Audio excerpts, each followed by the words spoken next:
Hi and welcome back to my channel. Um, I've been continuing with the astrology series for the rising signs, as you probably know by now, for a couple of months now. But we're up to the last but not least sign, rising sign of Pisces. Now, as you can see, it's a little bit different this time around because I was guided to pre-pull some cards. I haven't seen what these are. But yeah, I was guided to do it. Initially, I thought it was to make the videos shorter, but none of them have been shorter at all. So I'm pretty bad at making short videos, it seems. So anyway, I'm using the same decks as before. The first four will be astrology related to see what's going on with and what energies or what energies you can work with for this month of December, and then some numerology guidance cards also that came through. And then after we look at those, I'll then shuffle for some notes from the universe on abundance for us. And then I will finish it with some guardian angel messages for you guys for the month of December. I don't know when you'll get to see it. You might see it once we've already had, or just before the full moon that's about to happen. Full moon's going to be conjunct Mars, which is also in retrograde, but it's going to square another planet. I think it's Neptune, but I could be wrong. It's squaring some other planet though, and it's conjunct retrograde Mars. We had the solar and the lunar eclipse last month, so we've still got the energies of the eclipses running there. That's, the difficult energies of the eclipses, especially the full moon eclipse. It's about letting go rather than new moon eclipse, which is about big things coming in. Letting go, I guess, of big things with a full moon eclipse because it's stronger than a regular full moon. Anyway, so the eclipse is 3 to 6 months on either side of the actual eclipse. The energies can be felt. And with the Mars retrograde, it's retrograde until sometime in January apparently. But also the same thing applies in that sense that we'll be feeling the energies of Mars retrograde at least until February next year. So there's a lot for us to try and navigate through, but we're looking for now for the month of December for you guys and see what comes through. So let's get into it because you've got quite a few cards.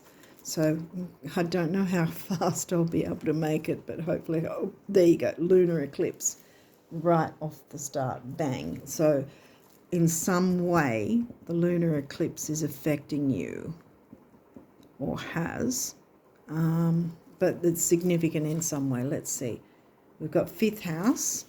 Well, for you guys, the 5th house would be, isn't that Cancer? The Cancerian sign, home and family, 5th house. 9th house. 9th house would be Scorpio, would it? Yeah. 10th house, wow, okay. Well, that's going to be Sag. 10th house is also, 9th and 10th is also where your MC would be located, somewhere around the 9th or 10th. And that is your work life. And right the opposite on the bottom is the IC, Imam Kali, and that's your home life. It's the same as your ascendant will always be on the left-hand side of the chart, and the opposite to that is your descendant. And through life, we're needing to balance those two seeming opposites. Through our life. Juno, so that's an asteroid. Okay, last quarter moon. So that would be before a full moon. So a last quarter moon anyway will be significant as well. or has been. Make a note of the dates, maybe, of when the last quarter moon is, because I'm pretty sure that's just before, because the first quarter is right after a new moon, and that's about a week after. So this would be a week before a full moon. And probably by the time you see this, it will have already, or will be about to have a full moon happening. So that last quarter would have been a week before that. So that might be significant, or it's the full moon leading up later on down the track. So it might be the last quarter, might be right at the end of December for you as well. And again, the quarter moons, because you've got your new moon and then you've got your first quarter, then you've got your full moon. See, the new moon is when the moon and the sun are conjunct, and the full moon is when they're opposing each other. And in between, you'll get your quarters, just like the chart. The quarter is a square. Everything that lines up in the quarter, in wherever in your chart, if you move it around and it lines up exactly as a quarter, the planets, it's known as a square. And that's the same with the last quarter and the first quarter moons. They're a square. The first quarter moon will be about recommitting to your goals and your dreams, your ideals, and all that sort of thing that you're wanting to manifest. But the last quarter moon is about another chance to release any difficulties and upsets about things that might not have worked out the way you wanted, which is going to be happening with Mars retrograde. We're going to have things just not working out how we want, and so on and so forth. So yeah, hopefully I'm making some sense. Let's see, there's some more cards to come through. Don't know if I can squeeze it in, but Eris, another asteroid. But I've got a feeling you've got quite a few cards, so we're going to have to try our best to squeeze them all in. I don't know if you can see them all.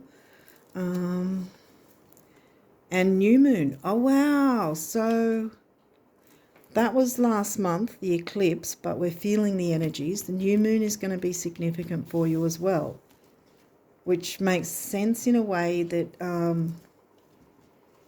you're getting the chance as well to clear anything that didn't work and clear away.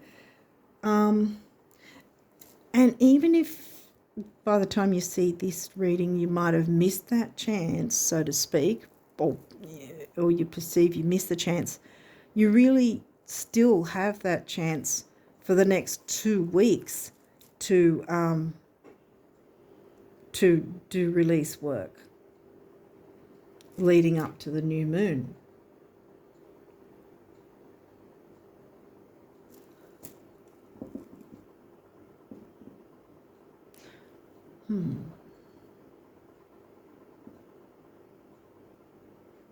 Last quarter's before the new moon. The first quarter is after the new moon. I think I said that. Okay, let's look into the book now and see what else it says. So you've got a few houses as well. That's your Cancerian sign. That's your Scorpio. That's your Sag. Isn't that right? 10th house in Sag. Yep. Okay. All right. Lunar eclipse. We're looking into the moon phases. Lunar eclipse. The lunar eclipse occurs when the moon moves behind the earth and ends up in its shadow. It may seem strange that something in a shadow can be known as the illuminator, but that is because this event only takes place during a full moon. A lunar eclipse carries the same message as a regular full moon, but intensified. Truths that we may not be ready to see are going to come to light. Okay, we'll see that the asteroids too. I think Juno is quite a self-empowering, and so is Eris. Yeah, I think Eris is the street fighter. I could be wrong. I think Eris is the street fighter, so to speak. In the I don't know if you call it the mythology, the archetype. Okay, so we'll go straight to the asteroids. See what we can find out about that. We'll go back to the moon phases in a minute, but I thought I'd hit the asteroids first. Go as they've come through this time round, instead of chopping and changing like Mars retro. Anyway, Juno. When Juno appears in a reading, it is time to take a look at your relationship and evaluate what is working and what is not. Make sure your focus is not only on the history of this relationship, but also the possible future of it. Juno never makes a flippant or sudden decision, unlike the eclipses. She looks at every possible angle of a situation. It's the perfect time to make a list of the pros, cons, or indiscretions. Is your partner meeting your needs? Are you meeting their needs? If your partner strives for stability and you want excitement, how are you going to balance these desires? If you are not partnered up, this is a great time to do some self-reflection on what you bring to the table, the boundaries you want to set, or even if you want to be in a romantic relationship at all. Now, romance is Libra energy. 7th house is Libra energy, but it's in Virgo for you, which means 8th house is Libra. I'll read Eris and then we'll go into the moon, back into the moon again. Eris, feeling jealous and angry? These are both healthy emotions, but don't let them consume you entirely, or you may not be invited to the party. It might feel satisfying to lash out in the moment, but if you channel that anger into something more productive, you will yield much better results. Eris can also point to transgenerational trauma and its effect on our daily lives. We haven't had Chiron come through yet, so we'll see what else comes through with the other cards. We carry the stresses of our ancestors inside of us, and this shapes our responses to certain triggers on a cellular level. These traumas can be on an immediate family level, but also a societal level. Remember that the things you are feeling are valid. Your feelings are valid. So we've already picked up on there's something about relationships, which also can be about relationships with yourself, you know, that your feelings are valid. Now we've got last quarter moon. The flower petals begin to wilt and fall, and you may be feeling anxious about letting go, as I said, of their beauty. It is important to remember that they are just getting out of the way so the seeds can be spread by the wind. Like the flower, you also need to release what is blocking, your potential. Be sure to make a note of what did work for you and apply that to the situation next time. And then I think we've got to go back the other way to get the new moon. New moon energy is always good because it's new starts, beginnings, things that where your wishes, the time you put your wishes out to the universe if you do moon work. So about 2 weeks after the full moon, it will be what? I think that's around the 8th.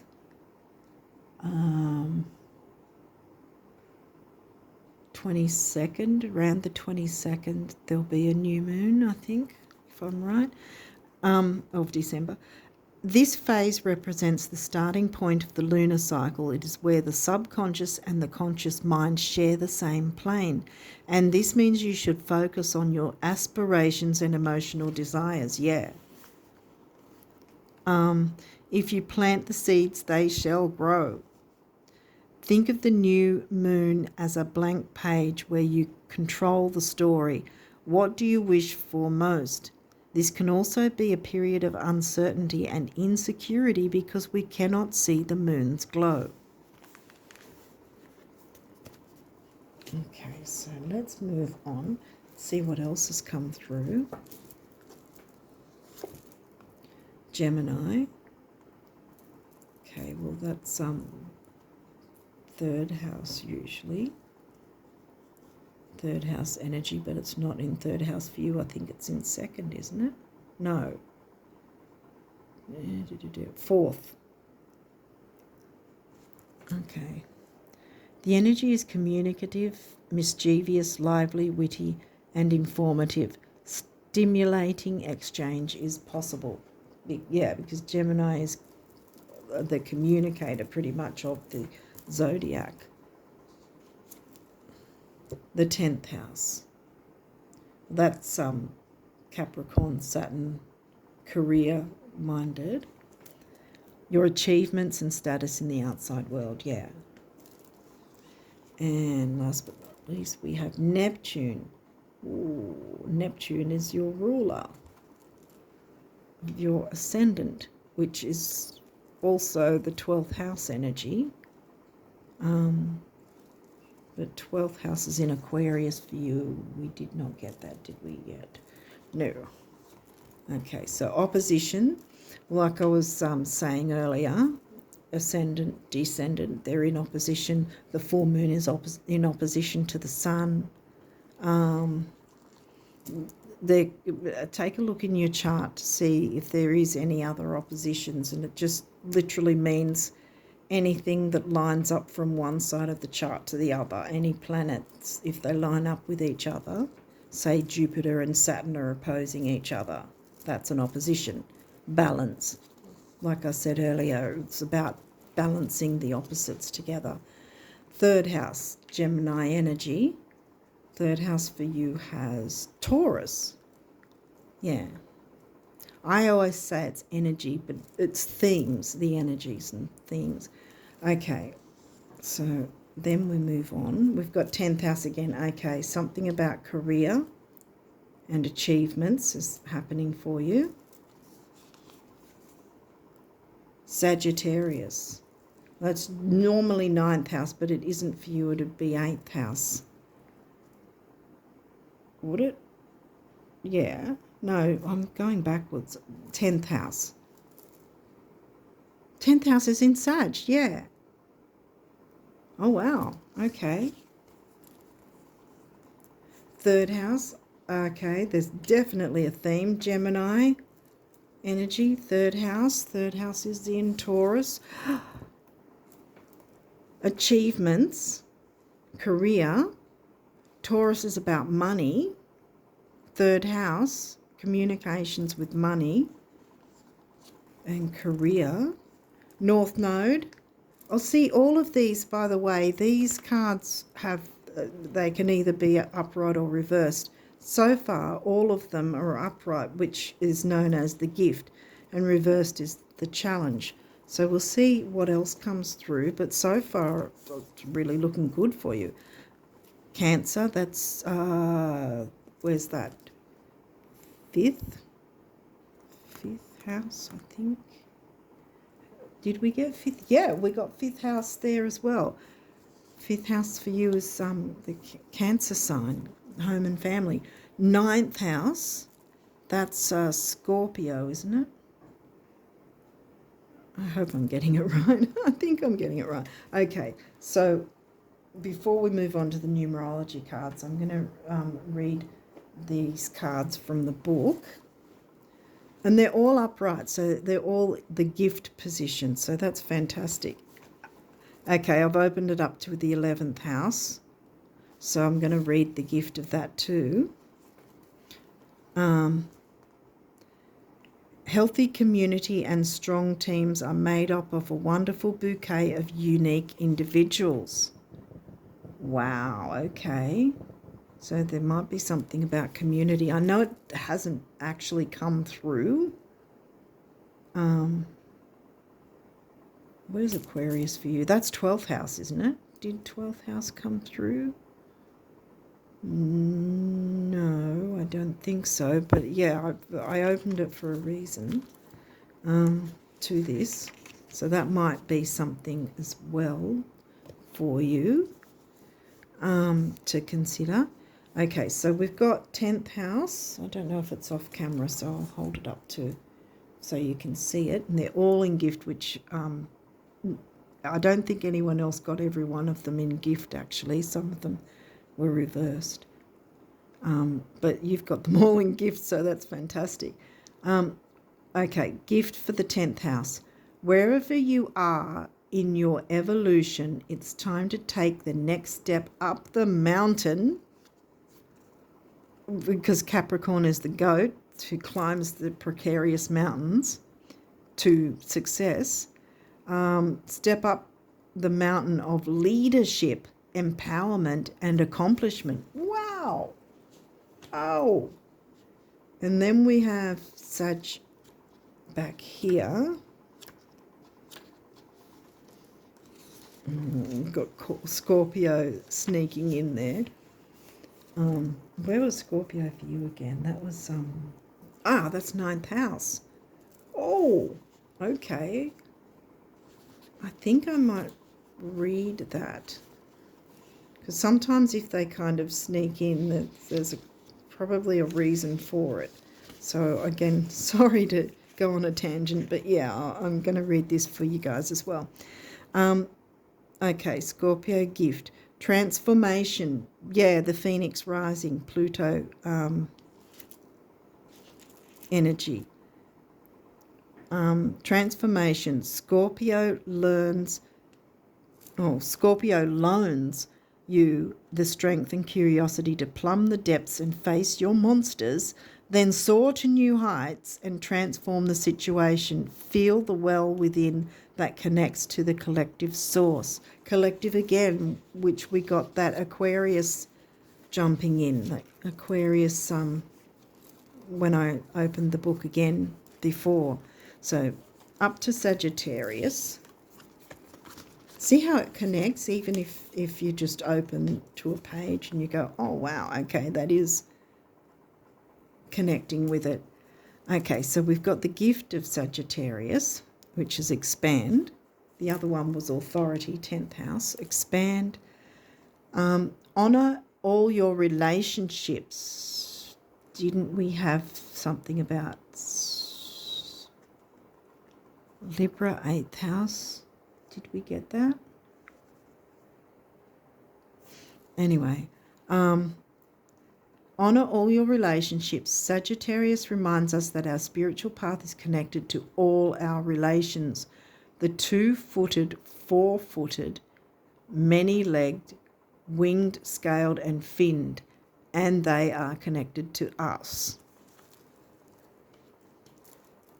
Okay, now we've got 3rd house.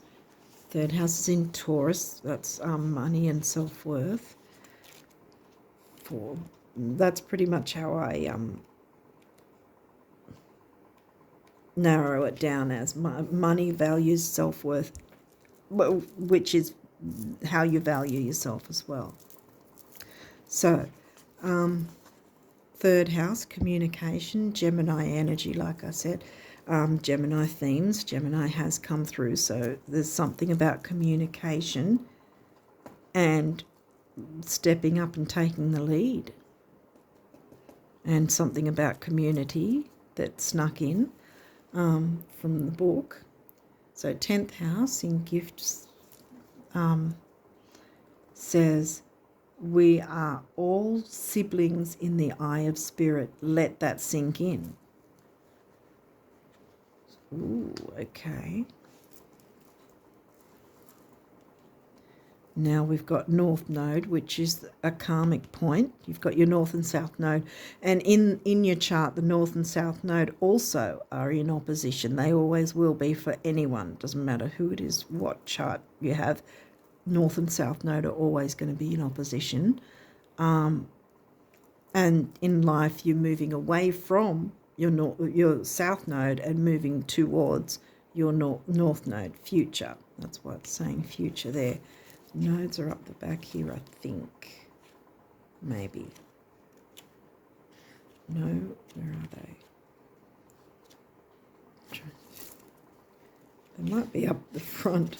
Oh, sorry about that. Where are you? Oh, there you go, north node. It's about in the middle. Okay. Also, they're all in gift position, so yeah, I'm just sort of a bit of a broken record with that bit. North node, gift. New beginnings dawn and your fate awaits. This path may start out with uncertainty, but it will become more solid and delicious as you progress. Phoenix rising. I knew I had to read Scorpio for a reason because it's 8th house. Sag.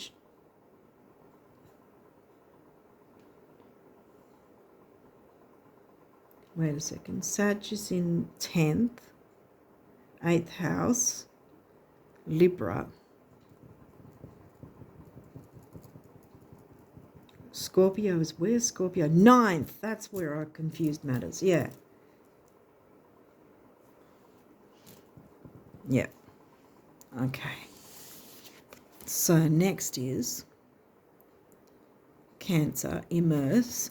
And Cancer is the home and family sign.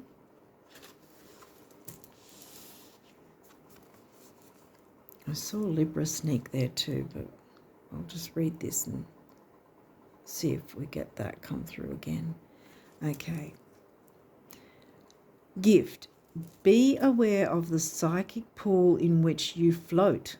That's Neptune, floaty, nebulous, psychic abilities and so forth. If you feel tossed by the waves or battered by the anxiety of those around you, dive down deeper and find the calm below. Dive down deeper with Scorpio in your 9th. Pluto and Neptune together, plummeting to the depths. Yeah, release what you need to release so you can get that new moon working in the best possible way for you. Make all the best use of the new moon energies for your, what you want to manifest, what you want to bring into your reality. And also Neptune and I think Cancer as well. Oh, they're both water signs, obviously, as well as Scorpio. Wow, there's a lot of water, isn't there? And Neptune can be very, maybe overly empathic at times, that they take on other people's stuff without meaning to. Virgo can do that too, though. It depends on the signs, I think, that what's in your chart, what aspects like opposition or square or whatever. Okay, so sorry to jump around back and forward. Okay, so if you feel tossed by the waves or battered by the anxiety of those around you, dive down deeper and find the calm below. Float in the ocean of collective consciousness and feel cradled, nurtured by the Divine Mother, fed and cuddled, which is a total Cancerian trait. And then we've got 9th house again. See, we've got the 9th sign and the 9th house. Hang on. Get 9th house coming up. Where are you? 7th house relationship. We didn't get 7th house up there, but yeah, I saw Libra snuck up before. Well, I'll read this. Fertilize the ground of your partnership. Feed your partner with romantic nutrients and fair and honourable arrangements. Romantic moments and fair and honourable arrangements. When you are fascinated by the spirit of another, they can become fascinated with you. Okay. Ninth house. Yeah, because see, Libra snuck in earlier. I spotted Libra but didn't read it. You know what? I'll read Libra now. It's that time, that time of the year. Okay, and let's go out with a bang with this last reading for this month, for the last month of the year, this year. Okay, Libra. The Navaja referred to the beauty way as the path of a life lived in balance, living in the right relations with one another, with the cycles of nature, with the ecosystem all around, and with spirit. Here comes again, spirit. Let the beauty way call you. Now, let's go back to the ninth house. Feel like I had to read those after all, even though the cards didn't come through, but yeah, hopefully it's making sense to you guys, and it was needed for some reason. Someone out there needed it.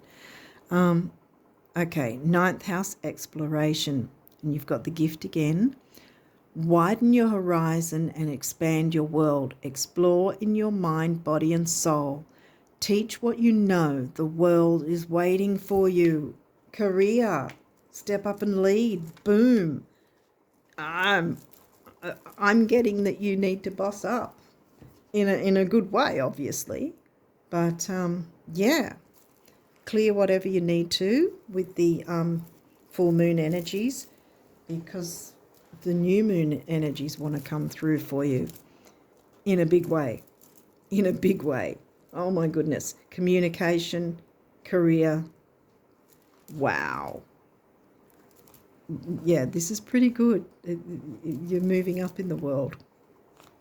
Okay, 56, relationship change. Now I know why I was reading Libra. 56 comes to 11, which is the master number of relationships. Now, also, it doesn't necessarily have to be romantic relationships. I think I also said something earlier about that, maybe, or not. But it can be business, partnerships as well.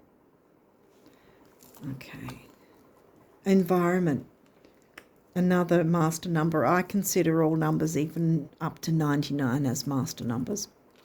So you've got the master number of the builder, 44, and 8 is about stability, if I'm right. Yeah. And you've got what houses again? 9th house and 5th house and 10th house. 5th, 9th and 10th. Yeah. Oh, you've got 3rd as well. 3rd, 5th, 9th and 10th. Okay. Yeah.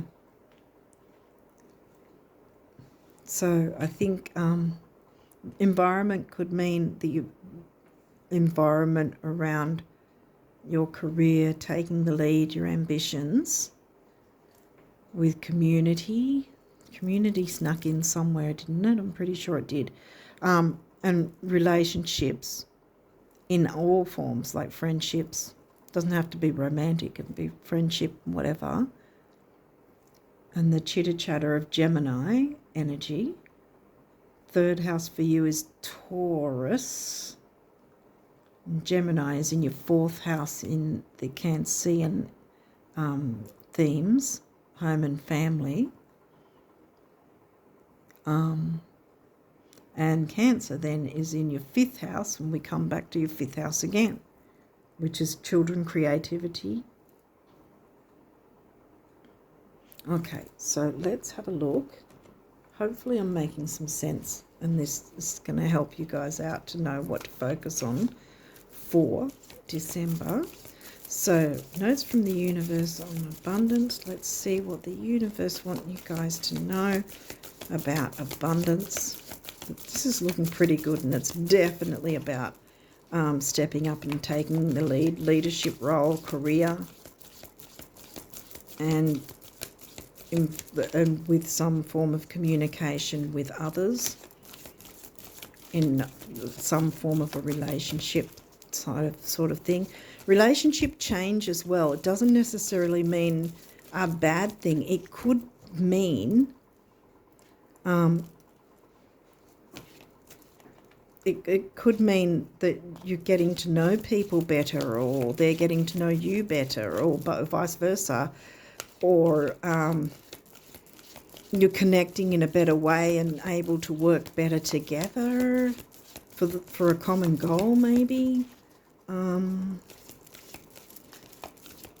There's definitely Gemini energy of communication that's going to be part of it. And Taurus, third house, has come through. So it's money, self-worth. That's kind of how I narrow it down as, because they're pretty much the themes, values, how you value yourself. Yeah, the money house. The other money house is Scorpio, and that's about debts and all that. So that's not as pleasant, and that's about shared income. But you didn't really get a lot of Scorpio, did you? I'm pretty sure you didn't get much of any Scorpio. This wasn't Scorpio, that was Neptune, yeah. You got water energy, but you've not... oh, you did. 9th house. Scorpio. Well, maybe it could have to do with shared income. Taking the lead. Working with others, changing a relationship dynamic so that it works like Librans like, because that's probably where I was focused on the Libra in the guidebook. Is there any other messages of abundance for the Pisces rises for December? Anything else the universe wants them to know? Pisces rising. Is that... yeah.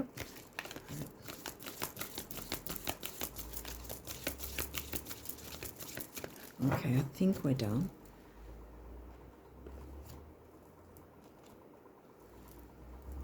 Okay, so sometimes I have these round the wrong way. I think they're all right. Yep. Okay. Love the colours. Okay, so this is like, if you haven't watched these already, this is like, this particular deck is as if the universe is speaking directly to you. Don't know if you can see it because it's not clear through my side of things. So anyway, ever wonder why some of those who achieve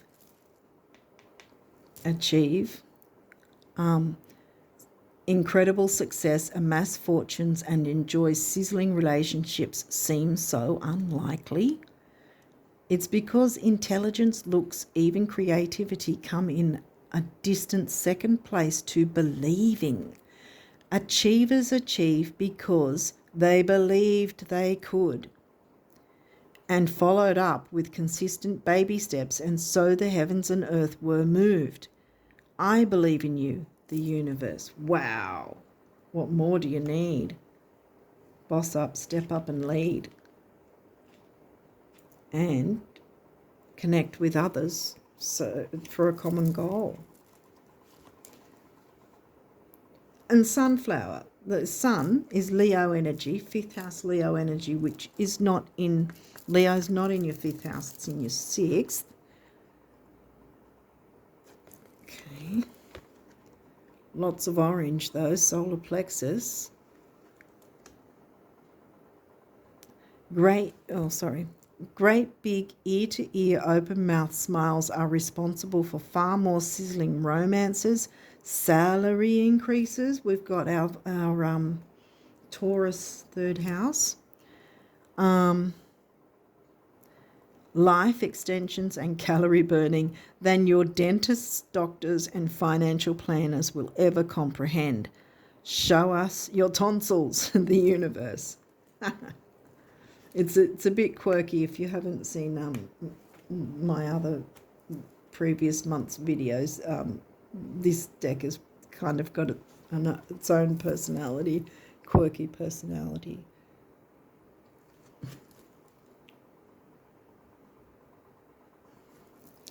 Okay. Really and truly, sorry I keep not having it in the camera view. Sorry. Really and truly, money just isn't that important. Now, before you have a conniption, by all means pursue it, spend it, and roll around in it. But just don't let it become how the rest of your dreams will come true. I know how. Just dream your dreams. The universe. Yeah, so don't get hung up about the money side of things, because it will come. Yeah. I mean, it's easy to say when you've got, challenges with money, if you do. But this is reassuring you. Don't focus on the money side of thing. Focus on your new moon, what you want and everything. Clear away what you don't want, what hasn't worked, what's upset you with the full moon energies, and get ready for really good energy with the new moon, which I think will be around about the 22nd. It's this month. So anyway, let's take a look at what the guardian angels want you to know. Pisces risers for December 2022. What do they need to know? Ooh, conflict. Ooh. Is there any others? Ooh, yep. Guardian angel. These two look like they wanted to come through. Is there any others before? Yep.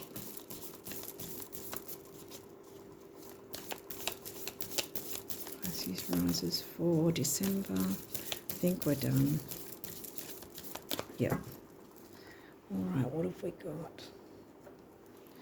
We have, well, we did have that first, and then this second, and then these guys, and then this one. Okay. So we've got conflict. Feelings which you have suppressed for a very long time are yearning to be acknowledged and expressed. You are torn between what you think is the right thing to do and what your heart wants. And this is the primary cause of stress in your life. We, your angels, urge you to follow your heart, do what you love, not what you think you should do. Yeah, absolutely.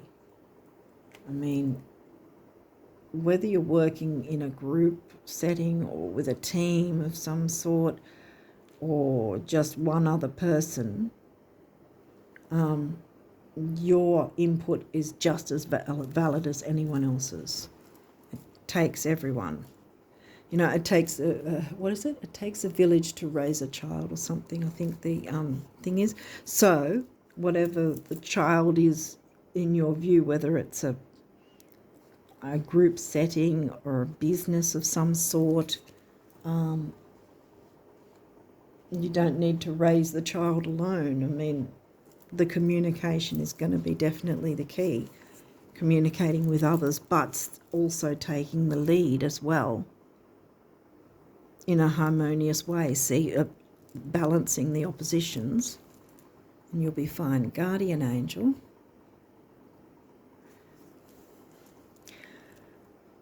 Trust.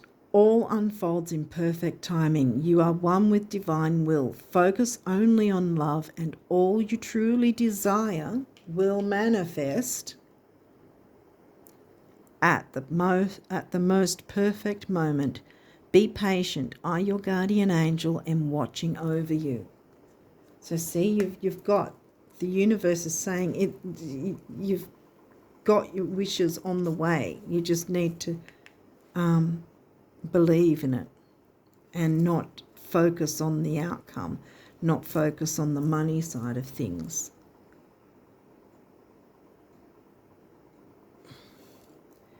Prayer. Dear guardian angel, help me dissolve past guilt or regret. Help me to see that all is always in perfect and divine order, divine time, divine order. Help me to let go with the full moon energy, let go of the fear that I project on my future. 10th house, career. Because 10th house is Capricorn energy, which Capricorn is ruled by Saturn. So Saturn will be where your fears are in your chart. Okay, help me to let go of the fear that I project on my future. Help me, future, North Node, what you're moving towards. Help me to live fully within each precious moment and feel your eternal love within and around me. Help me to realize and fulfill my true potential. Thank you. So next we have, I'm going to go with this one because I want to end on a nice note if this doesn't cut out, that is. Okay, judgment. Let go of your fear of being judged. You are good enough. It is time to release all that you have kept safely locked away in your heart. Your true essence and potential have been restricted by structure and method for long enough. There is no right or wrong way. Just be you. Wow. Yep. This one says action.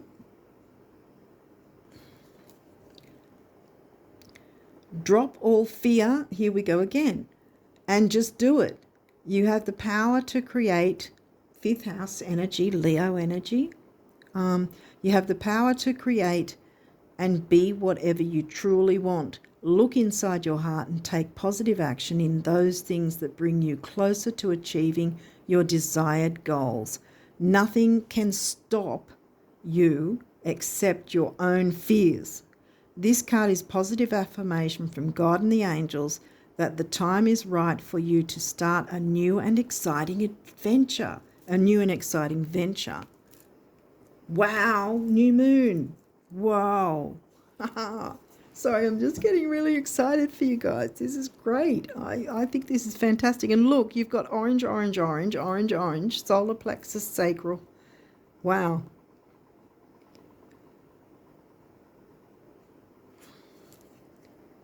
Chakras I was talking about, sorry if you don't, yeah.